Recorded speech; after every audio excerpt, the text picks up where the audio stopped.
Ja se sjećam još dok sam bio mali, dok je svijet bio crno-bijeli, dok još nisu boje izmišljene, kad su se prašili komarci, to je bio posao. To su poslije penzioneri ležali po cesti, pjena im je išla na usta, golubovi, mrtvi, vrapci, kerovi, mačke, to je sve pocrkalo. Mislim, je malo bilo, nezgodno, ali nije bilo komaraca ni jednog.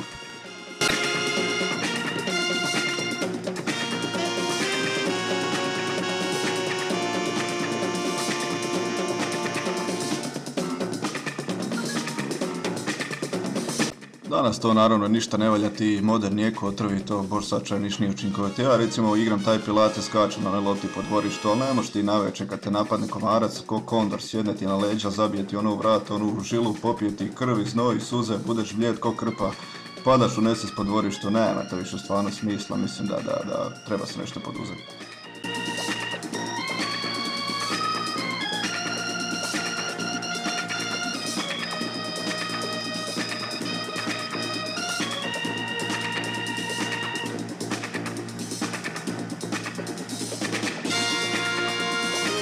Prije ona dobra stara vremena kad su se prašili komarci, pa to ljudi 3 dana poslije nisu smjeli izaći van na ulicu, to grad je bio u magli još 5 dana, niste mogli vidjeti 50 metara ispred sebe, ništa niste vidjeli, a danas je to, danas avion samo napravi krug, malo baci vode, pošprica i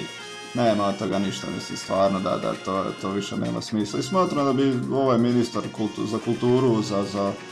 regionalnu banku, to svi bi trebali dati otkaz, jer mi ćemo inače ići sa traktorima na Markov trg, mislili smo ići danas, ali Jozo ne može peče rakiju, ne može nikako stići, tako da ćemo ići najvjerojatnije sutra ili neki drugi dan.